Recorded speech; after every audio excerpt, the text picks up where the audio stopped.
Exclusiva, com Rosiane Carvalho. Agora, na programação da Band News Difusora FM, a gente dá início ao quadro Exclusiva. Como eu disse, vamos falar a respeito do cenário atual epidemiológico aqui no Amazonas, um recorte para conversar com o epidemiologista Gésen Orellana, que vai trazer para a gente detalhes. E também vamos conversar com o coordenador do DICEI, que vai trazer para a gente informações, o Luiz Baré, com atualizações. Ele é o coordenador do DICEI do Alto Rio Negro. Luiz Baré. A Rosiane Carvalho está conosco na ponta da linha, hoje de forma virtual. Ela vai comandar o Exclusivo. Oi, Rosiane, boa tarde para você. Boa tarde para você, boa tarde para todos os ouvintes e todas as ouvintes da Band News Difusora. O Exclusiva de hoje, como você já anunciou, vai tratar sobre o atual quadro epidemiológico do estado do Amazonas, Thaís. Nós tivemos registros de aumentos significativos das doenças de contato infeccioso no estado do Amazonas, doenças essas que nós temos traumas recentes e traumas posteriores muito graves, né? Da Covid-19, sobretudo. A dengue tem sido uma constante também de maus tratos à população do estado do Amazonas. E nós temos também uma alta de uma doença que já teve um registro lá atrás, 2011, o Gésen Orellana vai já tratar os dados aqui do passado desta doença, da atual condição dela, que chama febre oropouche. E aí nós vamos trazer, como você também anunciou, o epidemiologista, pesquisador da Fiocruz, Gésen Orellana, que acompanha detidamente esses dados já há muito tempo aqui no estado do Amazonas, e foi o primeiro, já em dezembro, a alertar a respeito do aumento da infecção dessas doenças no estado do Amazonas. E temos aqui conosco também o coordenador do DICEI, Distrito Sanitário Indígena do Alto Rio Negro, que é o Luiz Brazão, mais uma vez, também vai trazer o quadro do que afeta as populações indígenas, os territórios, em relação a essas doenças. Então, eu começo dando boa tarde para os dois. Boa tarde, Gésen, primeiro. Boa tarde, seu Luiz Brazão. Boa tarde, Ziene, Luiz e todos os ouvintes da Band News Difusora. É uma honra estar aqui mais uma vez com vocês e agradeço pelo convite. Seu Luiz Brazão fala conosco lá do Alto Rio Negro. A minha primeira pergunta para o senhor, além da boa tarde, seu Luiz, é até que horas nós podemos contar com a sua presença aqui, que ele abriu ali um espaço da sua apertada agenda para falar conosco aqui na Band News Difusora. Boa tarde, Rosiane. É um prazer imenso estar neste momento aqui com vocês, levando a nossa situação epidemiológica aqui na região do DICEI Rio Negro. Né? Eu poderia estar com vocês até às 16h30, né? Como a senhora mesmo já informou, né? Nós estamos numa agenda intensa aqui em São Gabriel da Cachoeira, justamente buscando as parcerias, firmando as parcerias com a Unicef, para que nós possamos estar avançando na questão do controle dos agravos aqui no nosso distrito. Muito bem, então vamos fazer assim, olha, eu vou começar trazendo primeiramente com o Gésen Orellana um quadro geral a respeito dessas três doenças e especificamente explicando para os ouvintes, muita gente não entende e não conhece essa doença que aparentemente é nova, mas ela já é catalogada há mais de 50 anos com registros na Amazônia, que é a febre oropouche. Na sequência, a gente dá um quadro de como está isso no Alto Rio Negro para assegurar a participação do Luiz Brazão e depois nós seguimos o programa fazendo um contexto geral dessas questões das epidemias, da volta delas, né, da continuidade delas no estado do Amazonas, porque o Gésen tem estudos, tem dados, tem acompanhado isso há muito tempo e vai trazer alguns pontos que são importantes para a gente. Então, vamos começar com o Gésen. Gésen, qual é o quadro atual da Covid-19, da dengue e da febre oropouche? Nós podemos chamar a alta dessas doenças, dos registros e as possíveis subnotificações nesse quadro como uma epidemia no estado do Amazonas, nessas três doenças? E, por favor, fale um pouquinho mais o que é a febre oropouche e como ela volta, por que ela volta neste tempo para a gente agora. Bom, Rosiane, como a sua pergunta bem coloca, né, estamos falando de uma tripla epidemia de doenças infecciosas no estado do Amazonas? A resposta é direta e simples, sim, né? A diferença é que, em relação à epidemia de Covid-19, por exemplo, a ocorrência dela, talvez ao longo do ano de 2023 e certamente agora no início de 2024, é um padrão epidemiológico, sanitário, bastante diferente do que nós vimos, né, no auge da transmissão comunitária do novo coronavírus, principalmente no primeiro semestre de 2020 e na virada de 2020 para 2021, quando nós tivemos, inclusive, os trágicos episódios de mortes por asfixia, né, devido justamente à ingerência da epidemia em Manaus e no estado do Amazonas, né? Então, o que nós estamos vendo agora, Rosiane, é uma epidemia de Covid-19, mas bem diferente do que nos acostumamos a ver em anos anteriores, né? Basicamente porque nós conseguimos introduzir a vacina contra a Covid-19 como ferramenta de saúde pública para evitar, aí que está a chave de entendermos a epidemia atualmente. Essa vacina, ela é bastante efetiva para evitar casos graves da doença e principalmente mortes por Covid-19. Então, quando eu olho os indicadores da Secretaria de Estado da Saúde do Amazonas, dos municípios, né, sobre mortalidade, sobre internações, nós não temos sinais de explosões, não temos sequer um paralelo, né, com a quantidade de mortes que nós tivemos, por exemplo, no início de 2023. Se nós pegarmos as primeiras 6 semanas epidemiológicas de 2023 no Brasil, e compararmos com as primeiras 6 semanas epidemiológicas, que é mais ou menos esse período agora de janeiro e fevereiro do início do ano, compararmos 2023 com 2024, no ano passado, em 2023, nós tivemos quase 4.000 mortes por Covid-19, né?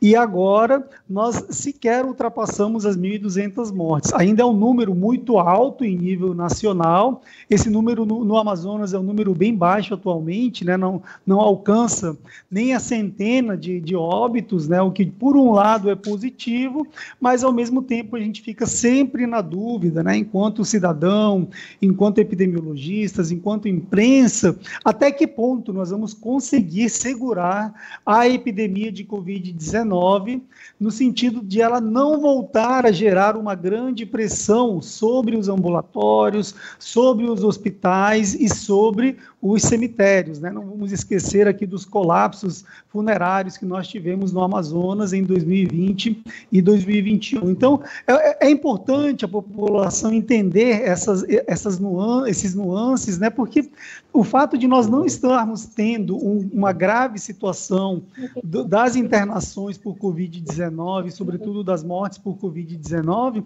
não significa que vai ser assim para sempre, né? Pode ser que continuemos com esse padrão agora em 2024, 2025 e anos a fio, mas nós não temos uma bola de cristal para assegurar isso para as pessoas. E é por isso que nós temos que entender que a epidemia ainda está em curso e aquelas pessoas que têm sintomas respiratórios precisam se conscientizar, primeiro, em relação à vacinação, lembrar de que todas aquelas medidas, né, de fazer quarentena, de procurar uma unidade de saúde para fazer o diagnóstico, acompanhamento desses casos, uso de máscaras em sintomáticos respiratórios, tudo isso continua valendo. Então, essa é a parte importante que nós precisamos lembrar. Nós temos uma epidemia em curso e, por enquanto, ela não explodiu em termos de casos graves e de mortes, mas pode ser que ela nos surpreenda. Em relação à epidemia de dengue, das arboviroses, especificamente de dengue e febre oropouche, nós também estamos com uma situação parecida. São doenças que não matam tanto, são doenças que não geram tanta pressão sobre o sistema hospitalar, mas eu gostaria de lembrar as pessoas que, diferente da Covid, que nós já temos uma grande quantidade de pessoas com uma experiência imunológica, seja pelo contato com o vírus e principalmente pela vacina, que não permitem que elas agravem. Mas nos casos de arboviroses como dengue e febre urupuche, essa profusão de casos, esse número surpreendente, inclusive, de casos de febre urupuche diagnosticados no estado do Amazonas, impactam na força de trabalho, impactam na produtividade das pessoas. Quem é que consegue trabalhar? Eu mesmo tive febre urupuche e o privilégio de ter o diagnóstico por trabalhar na Fiocruz. Agora, eu não tenho certeza, Rosiane e os ouvintes da Band News Difusora, se todas as pessoas que têm sintomas sugestivos, né, de dengue, de febre urupuche em geral, de infecção por arboviroses, tem essa oportunidade ao procurar o posto de saúde do seu município, ao procurar eventualmente um atendimento clínico, até mesmo na rede privada, nos planos de saúde, né? Então, é importante as pessoas estarem atentas a esse cenário de tripla epidemia que nós estamos tendo agora no estado do Amazonas de Covid-19, dengue e febre urupuche, Rosiane. Muito bem. Então, o Gerson Orellana nos coloca que nós passamos, neste momento, por um quadro de tripla epidemia. Depois que falarmos com o seu Luiz Brazão, que está falando com a gente lá do Alto Rio Negro, como eu disse, lá de São Gabriel, a gente volta com o Gerson Orellana, porque ele vai explicar melhor para a gente a diferença entre surto, entre epidemia. As pessoas não compreendem, elas não estão bem informadas a esse respeito. E um pouco mais de detalhes sobre por que a gente passa mais uma vez por epidemia. Será que é sazonal, é da natureza, que nem seca, que nem cheia, ou é possível que isso fosse evitado? Mas vamos ouvir o senhor Luiz Brazão. Senhor Luiz Brazão, qual é o quadro dos indígenas aí no território, na área do Alto Rio Negro, extensa, são mais de 750 comunidades, que o DICEI dá atenção. O que chega de informação para vocês a respeito dessas 3 doenças nesse território? Mais uma vez, boa tarde, Rosiane. Então, a gente, no início do ano, né, passado, assim que a gente assumiu, vamos falar do Covid principalmente, nós estávamos numa situação bem elevada, né? E nós tínhamos um problema chamado imunização, que muitos indígenas da nossa região tinham resistência à imunização devido aos fatores que a própria mídia vinha divulgando, né, nas questões principalmente quando se fala do Covid, né, que as pessoas tinham medo de tomar vacina para não virar animal e tal, enfim. E a gente começou a trabalhar isso intensamente, né, com as nossas equipes trabalhando nas áreas, e hoje a nossa vacinação, de maneira geral, ela está em torno de 95%, eu estou falando do Distrito Sanitário Especial, das aldeias indígenas, uma média de 95% de todas as vacinas, né? Então, a gente conseguiu avançar, conseguimos diminuir essa questão da resistência, né, por questão de vacinação da Covid, né?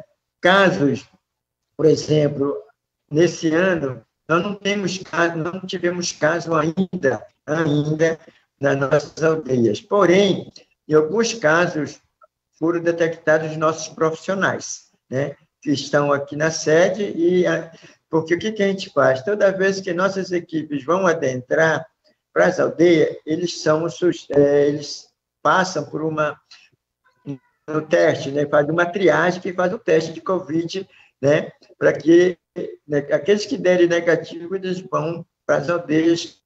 Se é detectado nos nossos profissionais, a gente faz com que eles cumpram a quarentena, só após o teste de negatividade, eles adentram as comunidades.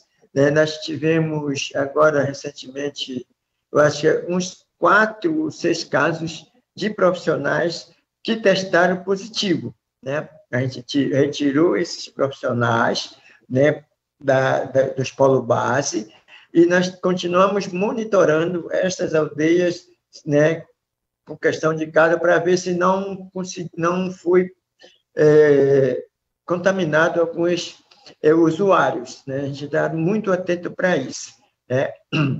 E quanto à dengue, Nas nossas aldeias também a gente está trabalhando nisso muito, na questão de prevenção, e a gente está conseguindo ainda, né, manter 100 casos positivos este ano, né, nas nossas aldeias, a questão da dengue, né? E a doença da mosca, né, que a gente está falando, graças a Deus, ainda não tivemos caso, né, dessas doenças, porém, a gente continua vigilante. Essa é a função do DICEI, né? É ser vigilante com as doenças prevalentes que possam atingir as nossas comunidades, né? Então, o carro-chefe é prevenção, né? É educação e saúde. Eu acho que nesses últimos meses a gente tem trabalhado isso intensamente com nossos profissionais, né? Fazendo essa triagem, acompanhando, né? Cuidadosamente cada caso. Agora, a gente teve, né, muitos casos no final do ano passado, esses sintomas de essa síndrome gripal, né, muito alarmante. E a gente fizemos todos os testes dos nossos usuários, graças a Deus não tinha ligação com Covid, né, que era o nosso medo. Então, a gente sabe que o Covid está presente no nosso meio, né, aqui no nosso território, e a gente não podemos baixar a guarda.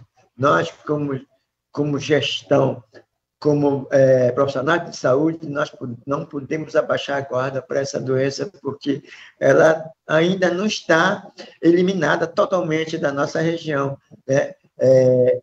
Com essas questões aí, né? Mas com a vacinação, né? Com a vacinação para o Covid, a gente está trabalhando isso bastante, a gente tem evitado, tem avançado, né, na questão de imunização. Então, essa é a questão, o histórico atual do DICEI, mas nós já tivemos, né, quando eu cheguei na coordenação, nós estávamos quase no final da epidemiologia da dengue, né, que estava muito forte, perdemos profissionais, barqueiros e outros colaboradores, perdemos, né, perdemos também familiares, perdemos também lideranças para a Covid, né? Então, a gente ficou muito abatido e por isso que nós temos essa missão de estar vigilante. Então, essa é a situação da nossa situação epidemiológica aqui na região do Alto Rio Negro até este momento. Eu entendi, seu Brazão. É uma questão que é bem característica de São Gabriel. Quando eu estive aí, eu percebi que muitas pessoas na cidade se queixavam de sintomas da Covid, mesmo estando vacinadas, pessoas idosas também, eu circulei e eu já havia pego Covid aqui em Manaus, bem antes, né? E aí percebi que eram sintomas parecidos com o que eu tive também. Então, e há uma circulação em São Gabriel, né, das pessoas, dos indígenas que vêm das suas comunidades, vêm para pegar o Bolsa Família, para fazer o processo seletivo no período que eu estava aí da prefeitura, né, para professores. Havia também a busca por inscrição no concurso da FUNAI e outros concursos que o governo federal abriu. Então, essa circulação entre a cidade, né, que havia pessoas contaminadas, e as comunidades, ela não está restrita só aos funcionários, né? Os próprios indígenas acabam indo até a cidade. Como é que é o controle disso? Vocês têm teste suficiente? Quem que deve prover essa testagem? É a Secretaria Estadual, Municipal de Saúde? O DICEI também tem essa responsabilidade? Explique para a gente como é que é esse quadro, como controlar, né, esse tipo de contexto. Sim, então, essa situação ainda só vou poder ter uma visão ampla de quando esse pessoal que você viu, que vieram das aldeias para acessar todos esses benefícios, ainda não retornaram para as comunidades. Ainda não, nós estamos aqui, por exemplo, os professores que vieram fazer o processo seletivo ainda estão por aqui, estão aguardando o resultado. Tá? Uma grande maioria, quase praticamente todas as aldeias nossas estão retornando agora, devagar. E nós estamos muito atentos, né? Estamos recomendando às nossas equipes que estão lá nas pontas para acompanhar isso, né, bem, minuciosamente, né? E hoje a gente tem, sim, o DICEI tem teste rápido, para a gente estar fazendo, e nós trabalhamos imediatamente com essa questão, justamente porque surgiu, né, aqui você esteve presente naquele evento, né, naquele momento lá, naquela vez, surgiu muitos casos, igual a da ministra, né, surgiu muitos casos positivos aqui, inclusive nossos profissionais aqui que estiveram lá, né, foram detectados casos positivos. Né, a gente, como disse, a gente colocou de novo de volta a questão emergencial, uso da máscara imediatamente, né? Agora, nesse momento, eu estou sem a máscara porque eu estou praticamente sozinho aqui no meu gabinete, mas para atender, né, quem circula na sede do Odissei, ninguém circula sem máscara, né? Reuniões grandes, a gente usa máscara aqui na sede do Odissei, é recomendado a todos os nossos profissionais para que façam isso também, para que, se tiver alguém positivado, que não possa levar isso para nossas aldeias, né? Então, daqui acho que uns 15, até o final do mês de fevereiro, quando todos os nossos parentes que estiverem, que se deslocaram dessas aldeias até aqui, retornarem de novo para o início das aulas, nós vamos ter essa visão melhor, né? Então, e nós continuamos, como eu falei, vigilante, essa é a medida que nós tomamos, nós temos que estar vigilantes, porque se vier alastrar a contaminação e a presença do Covid, nós vamos perder o controle sobre essa questão novamente, né? A epidemia pode retornar de novo. Muito bem, eu vou explorar os últimos minutinhos seus, só para saber, o senhor tem dados a respeito de outras regiões do estado do Amazonas, como está o quadro da doença em relação aos territórios indígenas? Se tiver, e compartilhar com a gente, tudo bem. Se não tiver, a gente continua aqui e trará esses dados em outros episódios aqui do Exclusivo da Coluna de Política. Então, a gente, dados de outros locais, por exemplo, tipo dos outros 6 DCs, no momento eu não tenho como informar, né? Porque todos os dados epidemiológicos, elas vão diretamente para a Secretaria de Saúde, a gente informa a nossa secretaria.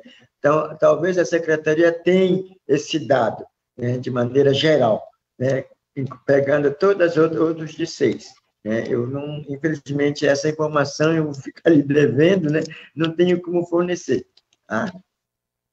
Seu Brazão, muito obrigada por esse tempo que o senhor pôde parar um pouquinho. O senhor estava em meio a uma reunião aí no DICEI, em São Gabriel. É uma agenda muito apertada das lideranças indígenas. Eu pude acompanhar bem de perto. Eles trabalham demais, Eu até brinquei com uma das lideranças que se eu passasse mais um tempinho aí, eu tinha desencarnado, porque o ritmo é extremamente puxado. Não que o nosso não seja, mas realmente são agendas complexas, porque são muitas comunidades e uma estrutura ainda muito perversa com o trabalho deles. Então, muito obrigada, seu Brazão, bom trabalho para o senhor aí em São Gabriel. Obrigado mais uma vez, eu agradeço pela essa oportunidade novamente, né, de estar aqui levando informações, dialogando, né, nós também se colocamos à disposição, né, para qualquer eventualidade, qualquer necessidade, nós estamos sempre à disposição de Vossa Senhoria. Muito obrigado pela oportunidade, boa tarde a todos, um grande abraço. Abraço. Então, voltemos aqui para Manaus com o Gésen Orellana, para a gente falar um pouquinho mais, Gésen Orellana, sobre esse quadro epidemiológico no finalzinho da sua fala, antes de a gente ouvir um pouco o quadro sobre o Alto Rio Negro, você conceituou de que nós passamos agora por uma tripla epidemia. Então, se puder explicar rapidamente para os nossos ouvintes qual é a diferença entre surto e epidemia, e por que nós estamos tratando de uma forma tão branda um quadro de tripla epidemia de doenças que elas têm uma repercussão no nosso quadro de saúde, como você falou, afastamento do trabalho. Eu mesma passei aqui uns 10 dias, acho que afastada da Band, e eu desconfio que eu tive Covid e Oropus ao mesmo tempo. Só que eu não fiz teste para Oropus, como você falou, não tinha disponível para fazer. Eu nem sabia que poderia pedir esse teste lá no local onde eu fui atendida. Olha, Rosiane, essa é uma situação que nos preocupa bastante, né, de termos uma tripla epidemia e muitas vezes, por falta de conhecimento técnico específico, né, por parte de algumas pessoas que estão na gestão, adiante de alguns órgãos, né, de saúde pública, as pessoas confundem surto com epidemia e pandemia, né? O termo pandemia, inclusive, durante o problema que nós tivemos em 2020 e 2021 com a Covid-19, era comumente utilizado, né, como sinônimo de epidemia, né? Então, mas o mais complicado é você confundir, por exemplo, surto com epidemia, porque tecnicamente um surto, Rosiane e todos os ouvintes da Band News Difusora, é um evento sanitário, digamos assim, onde você tem uma elevação de casos em determinado momento no tempo, mas que muito rapidamente esse tipo de evento epidemiológico ele se esgota e ele jamais pode atingir toda uma cidade ou todo um estado. Quando isso acontece, Rosine, nós estamos vivendo uma epidemia, e isso precisa ficar muito claro para a população, porque em termos sanitários, em termos de impacto, inclusive, sobre os limitados recursos que nós temos para a saúde dentro do Sistema Único de Saúde, esse tipo de evento epidemiológico, a epidemia, ela custa dinheiro, né? Porque sempre que você procura um serviço de saúde, você vai estar demandando atendimento de um médico, de um enfermeiro, de um técnico e por aí vai. Você vai estar demandando a realização de um exame laboratorial que pode fazer falta para o gerenciamento da mesma unidade básica de saúde. Você vai prejudicar o trabalhador, como você acabou de citar agora há pouco, Rosiane, de desenvolver as suas atividades laborais, você vai interferir, inclusive, na rotina das famílias, e esse é o problema das epidemias, né? Então, o que nós estamos tendo agora, né, no Amazonas, inclusive o próprio informe epidemiológico das arboviroses, da Fundação de Vigilância em Saúde do Estado do Amazonas, afirma categoricamente que essa elevação, ela acontece das arboviroses, ela se inicia em dezembro de 2023. Ora, se nós tivermos uma elevação acentuada de casos em dezembro de 2023, janeiro de 2024 e fevereiro de 2024, é um equívoco grosseiro para as pessoas que classificam isso como surto, né? E aquelas pessoas que têm qualificação e sabem a diferença entre surto e epidemia e insistem em usar a terminologia surto, é porque elas estão com más intenções e agindo de má fé com a população, infelizmente, né, Rosiane? Então, eu não consigo entender a razão. Se você me perguntar o porquê que nós estamos vivendo uma tripla epidemia e há uma indiferença quase que generalizada por parte das autoridades sanitárias, até mesmo dos profissionais de saúde, da população como um todo, eu diria que poderia, em uma palavra, ser a naturalização. As pessoas naturalizaram sofrer, né? Eu acho que pelo histórico que o Amazonas viveu durante a pandemia de Covid-19, um histórico de muito sofrimento, de muita dor, de muita desgraça, parece que, usando a terminologia popular, né, parece que essas epidemias que não matam tanto, né, que não geram tanta sobrecarga sobre os sistemas hospitalares, né, que não geram tanta sobrecarga sobre os cemitérios, parece que foram transformadas em fichinha, como se diz na linguagem popular, mas não são fichinha, porque elas causam esse impacto na vida do dia a dia do cidadão, geram um impacto negativo no orçamento minguado que nós temos para a saúde pública e podem causar problemas ainda maiores futuramente, Rosiane. Já assim, você vai falando, e são tantas as possibilidades de a gente refletir sobre os danos de uma epidemia, sobre uma população, quando você imagina o ângulo de que a maioria das famílias é chefiada por mulheres, né? E as mulheres recaem a sobrecarga do trabalho externo, do sustento da família. Quando ela é chefe de família, ela tem que sustentar essa família, mas ela também cuida dessa família, ela tem a função do cuidado, da casa, da comida. Com o corpo maltratado por uma Covid, por uma oropus que dá dor nas articulações muscular. Em mim, por exemplo, eu sempre compartilho aqui com os ouvintes, quando eu pego o Covid, eu sinto muito forte a fadiga, ela acaba assim com as minhas possibilidades, mas eu tenho que me arrastar porque eu sou mulher, né? Eu tenho a condição de estar cuidando de tudo, né? De ser a chefe de família, como outras mulheres em situações muito menos privilegiadas que a minha. Então, você imagina isso é perverso, não é normal você adoecer, doença não é normal, quanto mais doenças que podem ser controladas. É nesse ponto que eu gostaria de falar com você e ouvir o seu diagnóstico a respeito, né? Muitas pessoas, e você principalmente, deram outros ângulos, esse ângulo deturpado do isolamento. Nós estamos isolados porque nós não temos a BR-319. No entanto, uma doença que era infecciosa se alastrou muito forte, muito mais rápido em Manaus, né, nessa cidade isolada. Isso aí já quebra a ideia do isolamento. Mas há outras explicações, porque não havia um controle epidemiológico, né? Os surtos foram acontecendo, a epidemia a gente até hoje ainda não sabe direito os dados. Aí você fala a respeito do controle de dados, já quando tem o surto da doença localizado, para que essa doença não se alastre.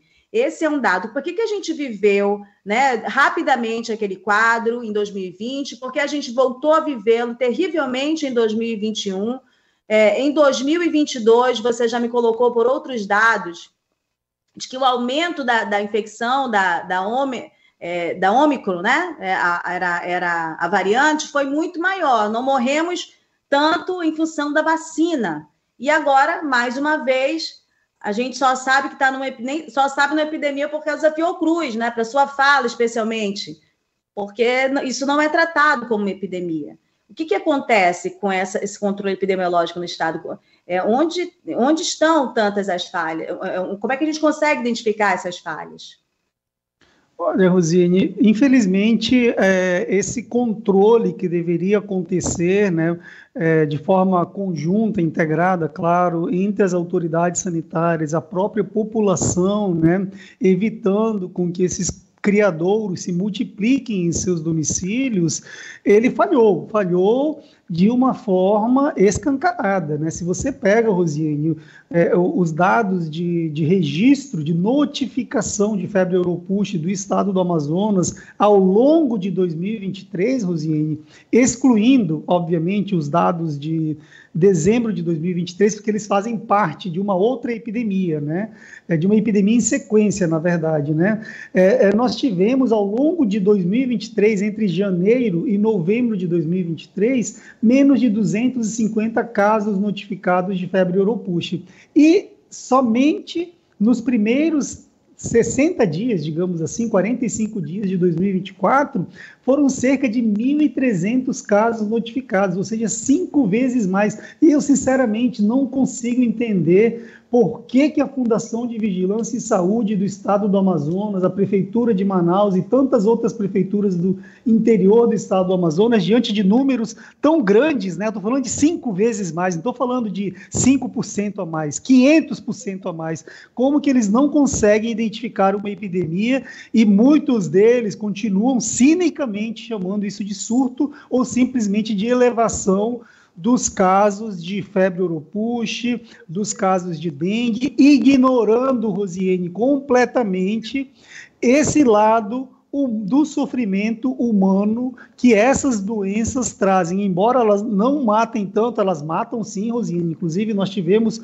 confirmação de mortes por febre europush e por dengue no estado do Amazonas, e temos mais umas 3 ou 4 casos de morte que estão sendo investigados para serem para descartar se não teve nenhuma associação com um agente etiológico da dengue e da febre europush. Então, Rosiane, é um fracasso que nos envergonha e nos desaponta, né? Porque depois do que o Amazonas viveu ao longo dos 2 primeiros anos da epidemia de Covid-19, né, sendo duramente castigada, né, era para nós termos incorporado muitos aprendizados em relação ao controle de doenças infecciosas, em relação a essas epidemias que acontecem e acabam trazendo essa série de prejuízos à população, né? Então, é uma pena nós vermos que o controle vetorial está falhando nas cidades, o controle do mosquito, né, vetorial, para quem não conhece o termo, né,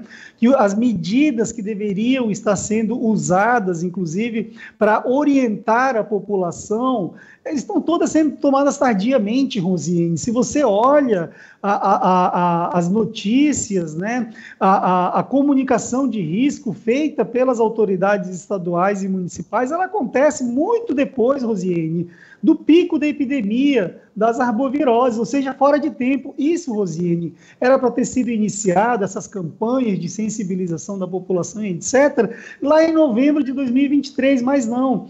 Isso simplesmente comprova para a gente que nós não aprendemos a lidar de forma antecipada com o problema. Ou seja, nós deixamos o problema se agravar em dezembro e janeiro, para somente em fevereiro reforçar essas medidas e essas campanhas como um todo. Então, é uma falha que envolve problemas de comunicação, problemas de controle vetorial, Rosiane, mas também envolve algo importantíssimo que nós costumamos ignorar dessas discussões de epidemias de arboviroses, que é a questão do saneamento. Lembrando que Manaus e o estado do Amazonas estão entre as regiões menos cobertas por saneamento básico, estão entre as regiões que menos têm fornecimento regular de água potável, Rosiane. Então, como é que eu posso, enquanto governador, enquanto prefeito do município A, B ou C, cobrar do munícipe, cobrar do cidadão que ele não acumule água em casa? Ele não tem água na torneira, Rosiane.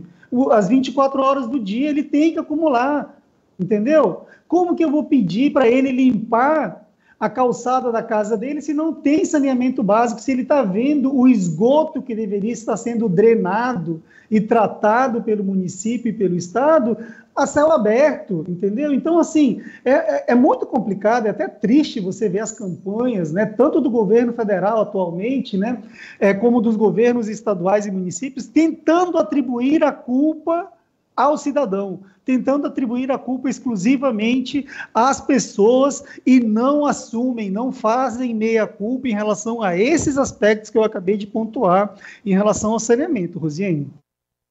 É interessante, porque em política pública, a omissão, ainda mais dessa forma repetida, ela é uma forma de política pública, é entendida como uma forma de política pública, não é que não haja uma política pública. Então, assim, a gente pode interpretar como falha da vigilância sanitária, seja do Estado, seja do município, dos municípios, o que aconteceu em 2020, mas o que acontece em 2024, seguidamente, toda doença vira uma epidemia. Então, isso é uma política pública que está estabelecida, né? Está estabelecida como um Estado que precisa maltratar a sua população pela continuidade de epidemias, pelo descontrole, né? Já que não há, pelos dados óbvios, pelo que eles mesmos divulgam em seus sites, um controle prévio, né? Uma informação prévia, um boletim prévio, a interrupção e ações para além do imediatismo que possam controlar essas doenças. Eu não sei se você quer comentar algo a esse respeito, a respeito de um estabelecimento de política de controle sanitário para evitar que o Estado, mais uma vez, ano que vem de novo, olha, nós vamos passar por outra epidemia de dengue, de oropuxa, seja lá o que for, né, que a natureza consiga estabelecer e colocar aqui para a população. Esse é o ponto importante, Rosiane, que você levanta, porque o que nós vivemos nesses 2 primeiros anos da epidemia de Covid-19 no Amazonas foi algo que chocou não só a opinião pública do Amazonas, do Brasil, mas a humanidade como um todo. E vejam o que acontece, né? Então, como os gestores, os responsáveis, e aqui eu não quero falar em nomes, né?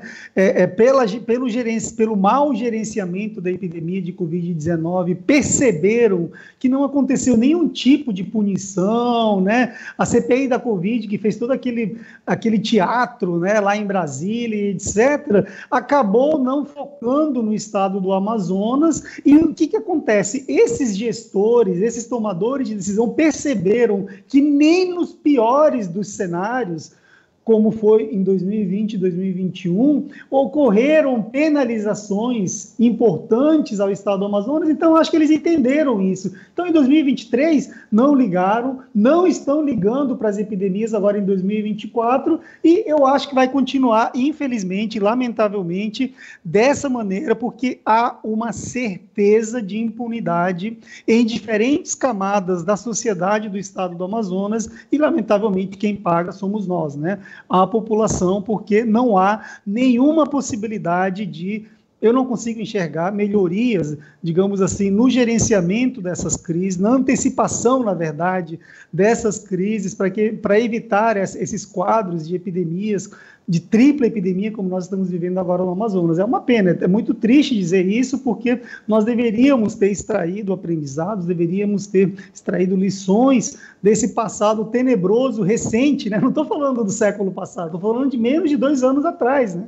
Então, é realmente complicado de entender esse cenário epidemiológico, mas ele passa, sobretudo, pela certeza de impunidade dos tomadores de decisão no estado do Amazonas e nos municípios, Rosiane.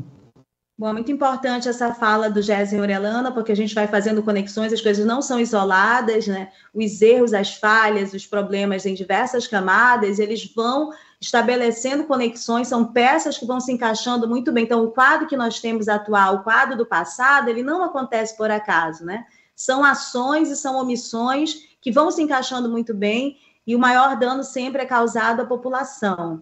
Gésen, um outro dado que você trouxe também numa entrevista que eu fiz com você na semana passada, para o jornal Folha de São Paulo, é que a gente precisava compreender que a doença, por exemplo, a Uropush, e a próprio quadro de proliferação da dengue, do mosquito, ele está hoje linkado a um upgrade, eu não sei, uma novidade, que são as crises climáticas. E você coloca, olha, os mosquitos, eles aprenderam, eles já fizeram leitura do atual quadro e eles criaram formas novas de proliferação. E nós estamos atrás, porque nós estamos combatendo com mecanismos antes da crise climática. Eu queria que você explicasse como que esse quadro se estabelece, que relação, né, esse quadro da proliferação dessas doenças, das arboviroses, são doenças transmitidas pelos mosquitos, né, enfim, por insetos, eles estabelecem conexão com esse quadro que nós passamos também de crise climática aqui na nossa região.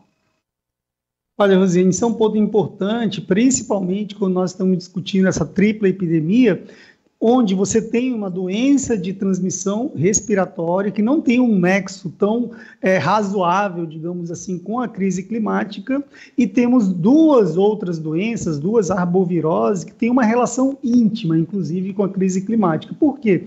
Porque essas alterações no padrão de ocorrência de chuvas, de estiagem, influencia diretamente no padrão de ocorrência de doenças infecciosas, influencia, inclusive, na adaptação, como você bem lembrou, Rosiane, dos mosquitos, das larvas, das estratégias de reprodução e de disseminação do inseto em ambientes urbanos, em ambiente de transição entre a área urbana e a área rural. Então, o que está acontecendo? O que a gente está notando em relação ao mosquito? Ele está se adaptando, ele está sendo resiliente, ele está desenvolvendo de forma brilhante, digamos assim, o papel evolutivo dele e de qualquer outra forma de vida, Rosiane. Essa é uma tendência natural, independente de estarmos falando aqui de mosquito, de mamífero, de ave, de bactéria ou algo assim. A vida sempre procura a reprodução e a propagação ao longo do tempo, né? Então, por quê?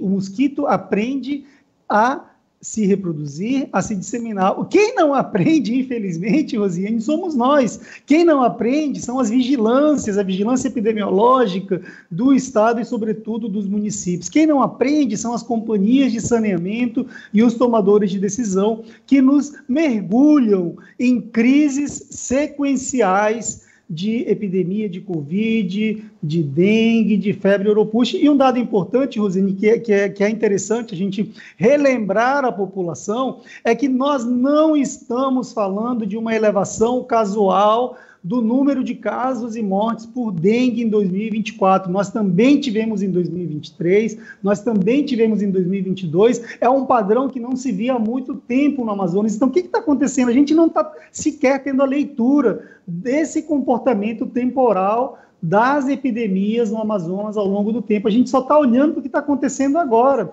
mas a gente está esquecendo que há 10 anos atrás não se tinha esse registro tão frequente, tão seguido, tão sequencial de tantos casos e tantos óbitos de dengue, de arboviroses, né? Principalmente casos, né? Óbitos são poucos, né?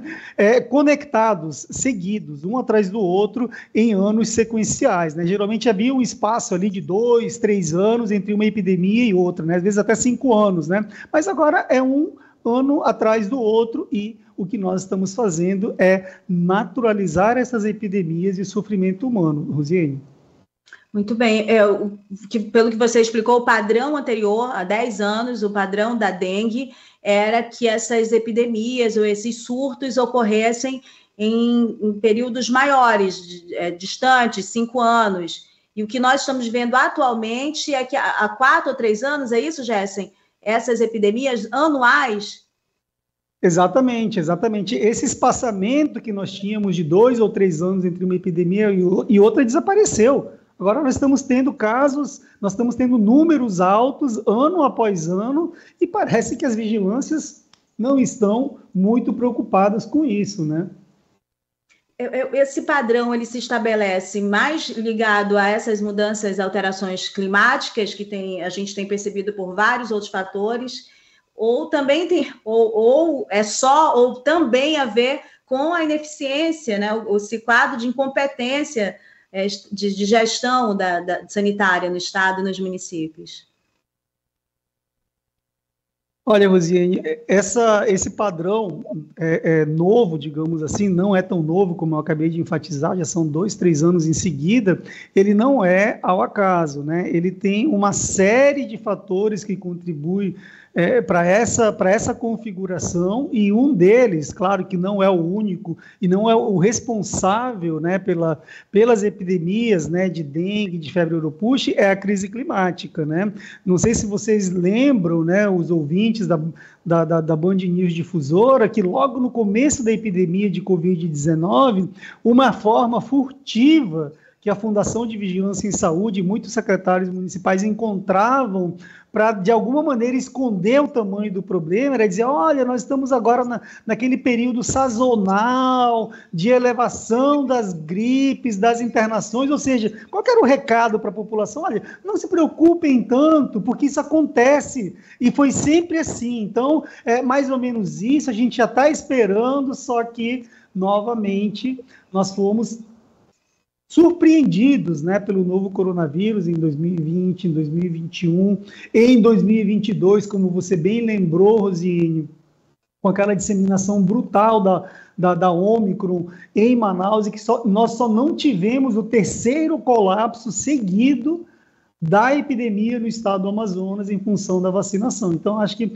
certamente a crise climática está desenvolvendo um papel crucial, mas não é o único. Nós temos uma omissão do poder público, nós temos uma falta de informação qualificada e de condições para que a população consiga reagir, consiga entender esse cenário, né? Se você não fala em epidemia, a população não vai se preocupar tanto, não tem como cobrar. Como é que eu vou convencer, por exemplo, a Defensoria Pública do Estado do Amazonas, o Ministério Público do Estado do Amazonas, os órgãos de controle de uma situação epidemiológica preocupante, se as autoridades sanitárias insistem em ocultar esses dados, tanto quanto foi feito ao longo da epidemia de Covid-19. É um pouco complicado. Então, é uma conjunção de fatores, Rosiane, fatores relacionados à crise climática, fatores relacionados ao histórico negativo de inefetivo controle de epidemias e, infelizmente, uma carência de cidadania da população, da população não saber reivindicar o seu direito, de não saber reivindicar melhorias de infraestrutura, de saneamento, principalmente, de condições dignas de moradia. Nós temos um déficit de moradia, Rosiane, brutal, e isso obriga as pessoas a morarem na franja da cidade, em zonas de transição, onde o mosquito gosta de se reproduzir, na beira de igarapés contaminados, na frente de esgotos, né? Então, tudo isso acaba contribuindo para termos esse cenário epidemiológico triste de uma tripla epidemia no estado do Amazonas, Rosiane. Sim, essa ineficiência ela não está localizada só nos órgãos gestores da executiva, ela vai se alastrando por outras peças que sustentam toda essa engrenagem. Como você falou, os órgãos de controle são inoperantes, né? Ou são discretos demais, desnecessariamente nas suas atuações. Ministério Público, própria Defensoria, infelizmente, em algum momento teve um outro tipo de atuação também, e a imprensa, a mídia, os jornalistas também, e não são calados por acaso, né? Faz parte de uma grande orquestração mesmo para que as coisas permaneçam dessa maneira. Mas nós já sofremos duras penas a respeito da nossa omissão, né? Nós sofremos todos, democraticamente.